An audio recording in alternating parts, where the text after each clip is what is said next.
저는 여러분들의 기도 덕분에 지난 일주일간 브라질에서 남미 선교를 더 효과적으로 더 힘차게 하기 위해서 우리 총회 GAWPC 브라질 노회를 설립하고 또 총회 세계선교회 WMS 연차 총회를 이사님들과 함께 은혜 중에 마치고 상파울로, 리오데자네이로 그리고 이가수를 거쳐서 어제 잘 도착했습니다.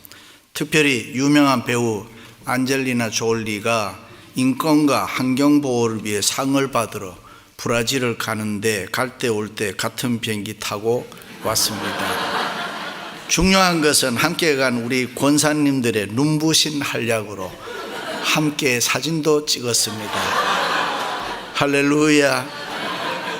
늑대와 춤이라는 영화가 있습니다. 댄스 위드 울브스라는 영화인데 이 원제는 아메리칸 인디언 추장이 주인공인 백인 군인에게 붙여준 별명에서 따온 이름입니다.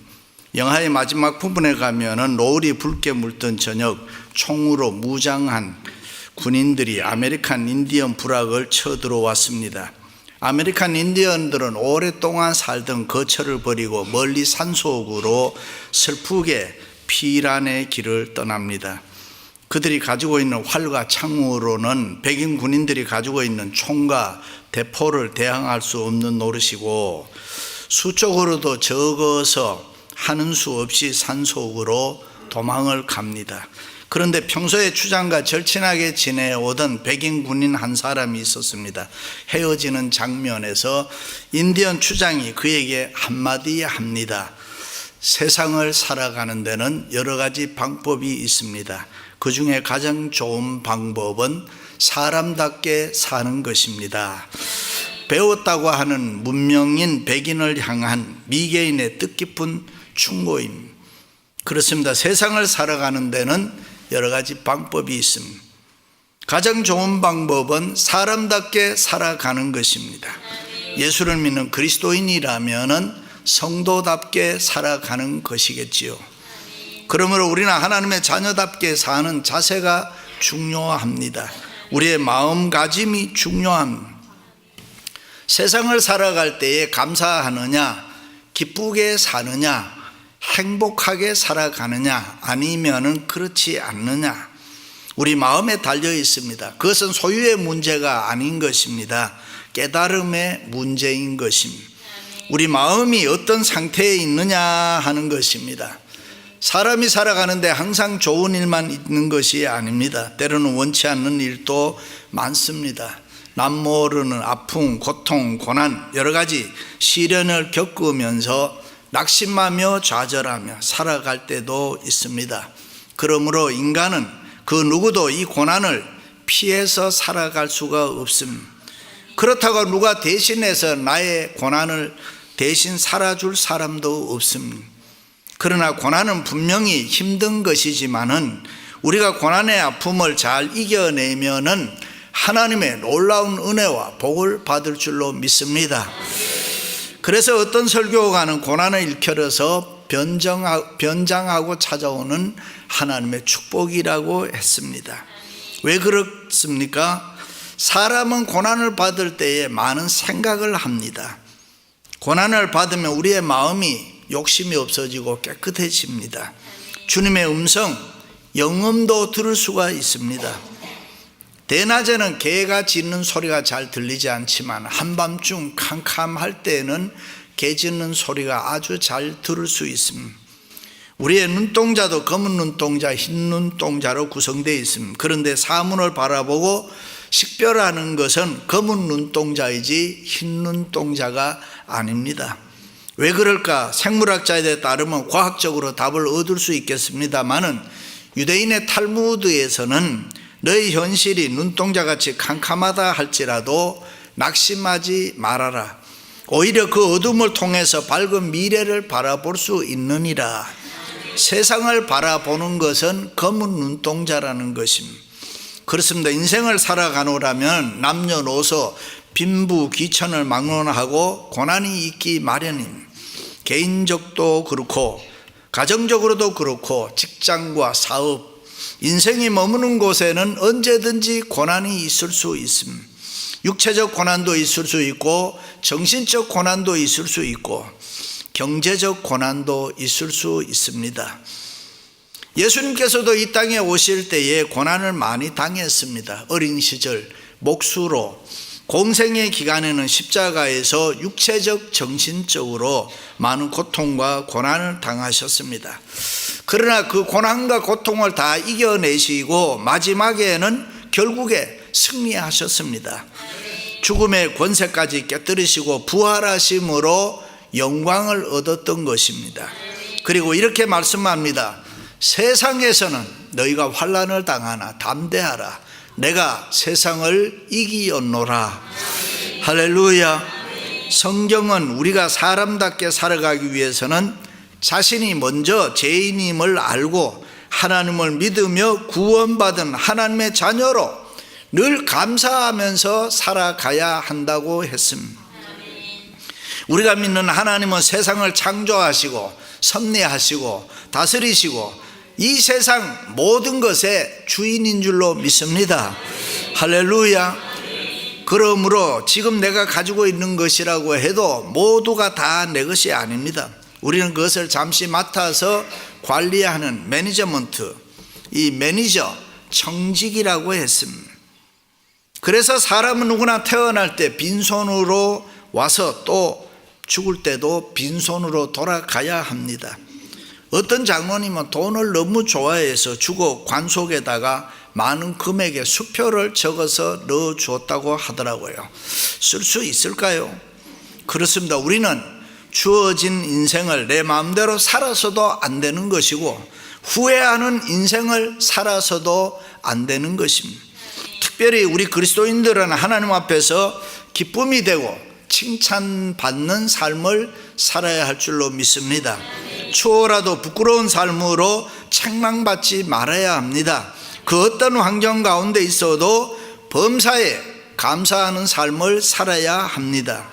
아무리 부자고 행복해도 감사가 없으면 소용이 없습니다.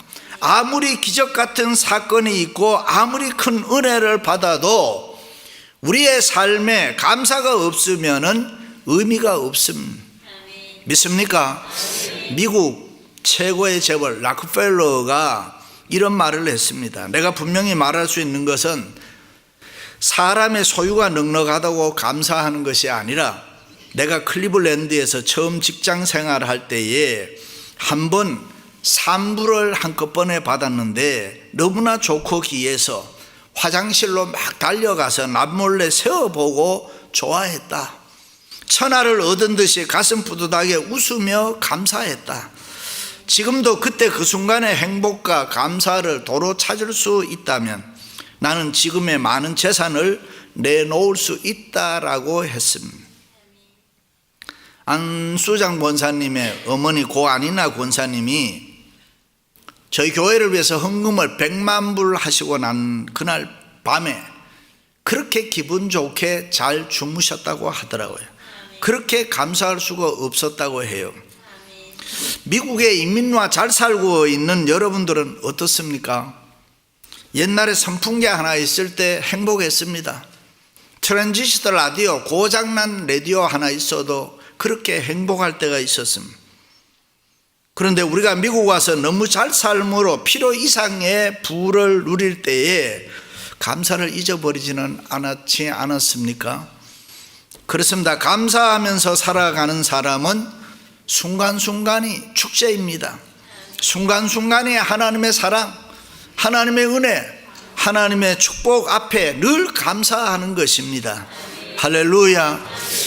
로마서는 처음부터 바울은 예수 믿는 사람들을 성도라고 했습니다. 그리스도 예수 안에 있는 자, 의롭다 하심을 받은 자, 예수 그리스도의 사람이라고 불렀습니다. 그러다가 본문에 와서는 하나님의 자녀, 하나님의 아들, 딸이라는 표현을 쓰고 있습니다. 그렇습니다. 우리를 향해서 하나님의 자녀라고 했습니다. 인간에게 가장 영광스러운 칭호인 것입니다. 그런데 문제는 하나님의 자녀라는 말이 너무 쉽게 흔하게 사용하다 보니까 그 말에 대한 감동이 없습니다. 감사가 없어졌습니다. 하나님의 자녀로 권세를 받기는 받았지만은 우리의 삶이 때로는 고달프고 피곤하다 보니까 무기력하고 힘없게 살아갈 때가 많습니다. 하나님이 그런 우리를 보면은, 우리의 모습을 보면서 속상해 하실 겁니다. 바보같이 살아가는 삶을 하나님은 안타깝게 여길 것입니다. 그러므로 우리는 예수님 때문에 어떤 고난도 이기고 감사하면서 살아가야 할 줄로 믿습니다. 영원히 후회 없는 빛나는 삶을 살아야 합니다. 짧은 인생 감사하며 주님의 기쁨이 되고 자랑이 되는 삶을 살아야 됩니다. 이웃을 기분 좋게 해 주어야 합니다. 추워라도 이웃을 피곤하게 하면 안 됩니다. 내 옆에 있는 사람 언짢게 하지 마세요. 안 보면 못 견딜 만큼 보고 싶고 만나고 싶은 감사의 사람들이 되시기를 축원합니다. 그렇다면 왜 우리가 고난을 이기고 감사하며 살아야 합니까? 첫째는 성령의 인도를 받기 때문입니다. 물을 하나님의 영으로 인도함을 받는 그들은 곧 하나님의 아들이라. 누가 하나님의 아들입니까? 하나님의 영, 성령의 인도를 받는 사람이 하나님의 아들, 딸, 자녀들입니다. 하나님의 자녀가 된 우리들은 성령의 인도를 받는 줄로 믿습니다. 누구든지 성령의 인도 없이 예수님을 주님이라고 시인할 수도 없습니다. 우리가 예수님을 영접하고 믿게 된 것도, 그리고 우리가 오늘 이렇게 교회에 나와서 예배할 수 있는 것도 성령의 인도하심이 있기 때문인 줄로 믿습니다. 우리가 기도할 때 마지막에 예수님의 이름으로 기도합니다. 그렇게 하지 않습니까? 그것은 기도에 대한 응답의 확신이 있기 때문에 그렇게 고백하는 것입니다. 그 고백은 우리 마음속에 성령님이 거하신다는 증거인 것입니다. 그렇습니다. 오늘 또 성령님은 우리의 인생길에 함께 하시며 우리의 가는 길을 인도해 주시는 줄로 믿습니다.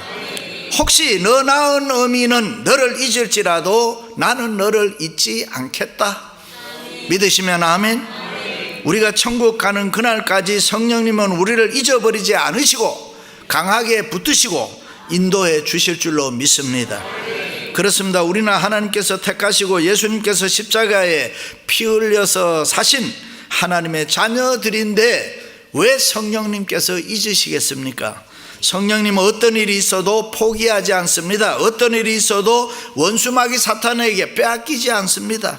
어떤 일이 있어도 우리와 함께 해주시고 우리를 인도해 주실 것입니다. 그러므로 우리는 구원받은 하나님의 자녀이기 때문에 늘 이 세상을 감사하면서 기뻐하며 살아가야 합니다. 성령님께서는 우리가 이 세상 살아갈 때에 우리 옆에서 우리를 호위해 주신다고 했습니다. 이 얼마나 영광스럽고 감격스러운 일입니까? 그런데 여기 중요한 문제가 하나 있습니다. 그것은 다름이 아니라 성령님이 나를 인도해 주시는데 내가 그 성령님의 인도하심에 순종하며 살아가느냐? 그렇지 않으면 성령님의 인도를 거역하고 내 육신의 소욕을 쫓으며 살아가느냐 하는 것입니다.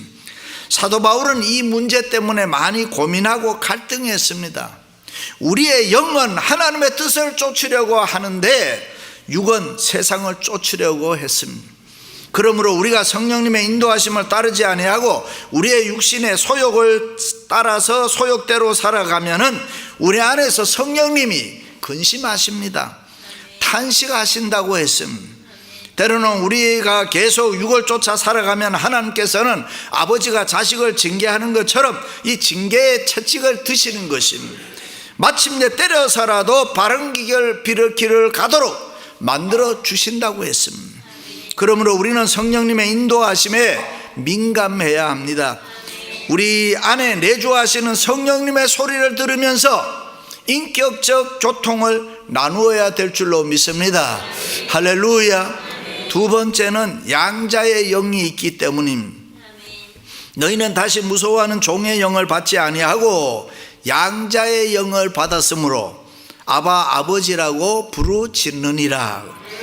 우리는 양자의 영을 받았으므로 이제는 더 이상 세상을 무서워하거나 아니면 죄에 대해서 두려워할 필요가 없습니다. 사망에 대해서 무서워할 이유가 없습니다.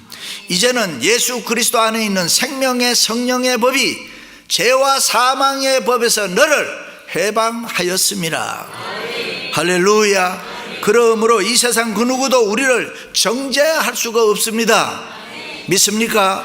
왜 그렇습니까? 하나님께서 우리를 한번 의롭다 하시면 끝까지 의롭다고 인정해 주시기 때문입니다. 우리의 행위 보고 의롭다고 하신 것이 아니라 우리가 예수님과 연합해 있기 때문에 우리를 의롭다고 해 주시는 것입니다. 그러므로 누구든지 예수님과 연합하면은 양자의 영이 주어지는 것입니다. 그러므로 우리는 하나님의 양자가 된 줄로 믿습니다. 할렐루야. 그 당시에 로마 사회에서 양자라고 하면은 엄청난 지위와 권한을 누렸습니다. 로마 사회는 아버지 중심 사회입니다. 그래서 아버지에게 권한이 막강합니다. 아버지가 자기 아들이 있어도 주위에 다른 아이 하나를 양자 삼았습니다. 그러면 그 아버지는 그 양자에게 자기 친아들에게 주는 것 대신 가문의 신분, 권세, 명예, 재물을 다 물려줄 수 있었습니다. 로마 황제 네로도 양자 출신입니다. 그래서 부왕이 죽었을 때 아버지를 대신 내서 왕위에 오를 수가 있었습니다. 그렇습니다. 하나님께서는 세상의 많은 사람들 가운데 우리를 양자 삼아 주셨습니다. 얼마나 감격스러운 일입니까? 얼마나 좋은 일입니까? 이민 와서 사는 우리들 공부하고 돈 하는데 양자의 영을 받은 우리들은 좀 더 넓은 사랑의 마음으로 이 세상을 이해하며 살아가야 합니다. 돈 못 벌어 오는 남편 이해하고, 공부하기 싫어하는 아이들 이해하고, 말썽 꾸러기 아이들 더 사랑하고, 천국 가는데 지장 없으면 마음대로 해라. 상대가 들으면 감사할 수 있는 그런 얘기를 많이 주고받아야 합니다. 어떤 목사님이 목회는 안 되고 아들이 하나 있는데 공부는 안 하고 너무 속이 상해서 한 번은 그 아들을 붙잡고, 야, 천국 가는데 지장 없으면 네 맘대로 살아라. 그리고 엉엉 붙들고 울었다는 거예요. 그 이후에 아들이 공부를 너무 잘하더라는 거예요. 이상해서 물었습니다. 너 요즘 어떻게 해서 그렇게 공부를 잘하느냐? 예, 내가 아빠 믿고는 못 살 것 같아서 그렇습니다. 아들 보고 이해하고 아들 보고 감사하면은 기적이 일어납니다. 양자의 영을 받았으므로 아바, 아버지라고 부르짖느니라. 여기 아바라는 말은 영어로는 파파, 데디라는 말입니다. 아빠라는 뜻입니다. 자녀가 아빠라고 할 때 사랑이 있고 친근감이 있고 따스함이 있는 것입니다. 그렇습니다. 양자의 영을 받은 우리는 언제나 감사하며 아빠라고 부르며 은혜의 보좌 앞에 담대히 나아가야 합니다. 그것은 양자의 특권이기 때문입니다. 일찍이 시편 기자는 하나님이 이르시되 그가 나를 사랑한즉 내가 그를 건지리라. 그가 내 이름을 안즉 내가 그를 높이리라. 그가 내게 간구하리니 내가 그에게 응답하리라. 할렐루야. 세 번째는 하나님의 후사이기 때문입니다. 자녀이면 또한 후사, 곧 하나님의 후사요 그리스도와 함께 한 후사니, 우리는 하나님의 자녀일 뿐만 아니라 하나님의 후사라고 했습니다. 후사가 무슨 말입니까? 상속자라는 말입니다. 그렇습니다. 우리는 이 세상의 주인이신 하나님의 상속자입니다. 그래서 세상의 모든 것이 다 우리의 것입니다. 믿으시면 아멘. 생각만 해도 얼마나 감격스럽습니까? 우리가 하나님의 후사, 상속자이기에 천군 천사도 부린단 말이죠. 하나님께서는 천사로 하여금 우리를 섬기게 해준. 왜 그렇게 했습니까? 예수님으로 말미암아 후사가 되었기 때문에. 그래서 바울은 예수님과 함께 한 후사이기 때문에 우리는 이 세상을 살아갈 때에 예수님을 절대로 잊어버리면 안 된다 그랬습니다. 우리가 예수님 때문에 후사가 되었으니 예수님이 누리는 영광도 장차 우리도 누리게 될 것입니다. 얼마나 영광스러운 일입니까? 그런데 영광만이 아니라 오늘 말씀을 보니 고난도 받아야 한다 그랬습니다. 그것은 쓸데없는 죗값으로 받는 고난이 아니고 하나님이 영광스러운 후사의 자격을 가지도록 받는 훈련입니다. 하나님께서는 수많은 고난을 통해서 우리를 훈련시키는 것입니다. 더 건강한 하나님의 자녀가 되기 위해서 그렇게 하는 것입니다. 그런데 세상 사람들은 누구나 영광받기는 원하는데 고난받기는 원치 않습니다. 영광받을 때는 예수님 안에 있다가 고난받을 때는 예수님 밖으로 도망을 갑니다. 영광받을 때는 교회 안에 있다가 고난을 받으면 교회 밖으로 도망갑니다. 그런데 예수님과 연합된 사랑하는 사람은 그 누구도 도망갈 수 없고 예수님과 함께 살아야 할 줄로 믿습니다. 그러므로 우리는 고난을 각오하면서 현실을 받아들이며 늘 감사하며 살아야 돼요. 생각하건대 현재의 고난은 장차 우리에게 나타날 영광과 좋게 비교할 수 없도다. 할렐루야. 그렇습니다. 우리가 고난을 받을 때 하나님을 찾는 것이 중요합니다. 우리가 힘들고 어려움이 있을 때에 하나님을 찾으면은 하나님은 우리를 도와주시고 우리로 하여금 이기게 해 주십니다. 모든 고난에서 우리를 유익하게 합니다. 복되게 합니다. 은혜로 충만하게 할 줄로 믿습니다. 할렐루야. 골프 치시는 분들이 잘 알겠습니다. 골프공은 원래 겉이 매끄러웠지만은, 그런데 나중에 안 사실이지만 매끄러운 것보다는 홈을 파서 굴곡이 생긴 공이 더 멀리 갈 수 있다는 거 알았습니다. 그래서 굴곡을 만들었습니다. 저는 그것을 딤플이라 그래요. 보조개라 그러는데 한 400개가 굴곡이 나 있습니다. 그렇습니다. 우리의 인생길에는 거친 굴곡이 있을 때에 감사해야 돼요. 더 위대한 축복을 받기 위하기 때문입니다. 어떤 지혜로운 충신이 왕의 친서를 가지고 상대방 나라에 가서 그 나라 임금에게 이런 말을 했습니다. 폐하는 보름달입니다. 우리 임금은 초생달입니다. 그 한마디에 여러 해 묵은 감정이 다 풀리고 후히 대접을 받았습니다. 그리고 대접 잘 받고 자기 나라에 왔는데 자기 임금이 화가 났습니다. 그대가 이런 말을 한 게 사실인가? 예, 폐하, 그것은 오해입니다. 그 말은 사실인데 보름달은 끝이라는 말이고 초생달은 이제 떠오르는 달입니다. 이 말 한마디가 또 왕의 기분을 확 바꾸어 놓았습니다. 우리 교회도 그런 지혜로운 성도들이 많기를 바랍니다. 우리는 무엇이든지 긍정적으로 봐야 되고 무엇이든지 잘하는 훈련해야 됩니다. 할렐루야.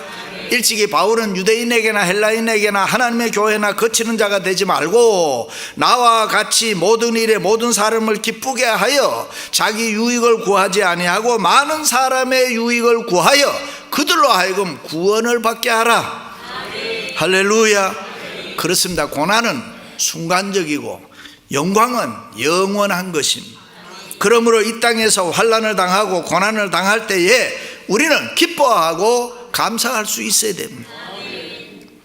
어떤 회사 사장님이 잔디를 깎다가 기계가 고장났습니다. 들여다보다가 갑자기 돌아가는 바람에 손가락 3개가 잘려버렸어요. 문병을 온 회사 중력이 기도를 하는데 여러 번 데스굿 사장님이 기분이 나빴습니다. 당장 해고시킵니다. 6개월 뒤에 사장님이 다른 중력과 함께 아프리카에 여행을 갔습니다. 원주민들에게 붙잡혀서 손가락 내보라고 해서 손을 내밀었더니 추장이 손가락 없는 사람은 안 먹는다. 그때의 이 사장 머릿속에 지나가는 생각이 있었는데 데스굿 그 신앙 좋은 중력을 다시 복직시켰습니다. 정말 데스굿 아닙니까? 우리가 당하는 환난, 고통, 고난은 우리에게 장차 나타날 하나님의 영광에 대한 가장 분명한 소망입니다. 믿으시면 아멘. 사도 바울에게는 이런 감사가 있었기에 일생 독신으로 살면서 하나님께 헌신하고 충성했습니다. 스데반 집사에게도 이런 감사가 있었기 때문에 돌에 맞아 죽으면서도 얼굴은 천사같이 빛났다. 세리 삭개오에게도 이런 감사가 있어서 자기 재산을 팔아서 가난한 자들에게 주었습니다. 베다니 마리아에게도 이런 감사가 있어서 자기가 소중하게 여겼던 옥합을 깨뜨렸습니다. 아낌없이 쏟아 부었습니다. 막달라 마리아에게도 이런 감사가 있어서 예수님의 무덤 곁을 떠날 수가 없었습니다. 할렐루야. 사랑하는 성도 여러분, 고난의 세상을 이기고 감사하면서 살아가는 여러분들이 되시기를 주님의 이름으로 축원합니다.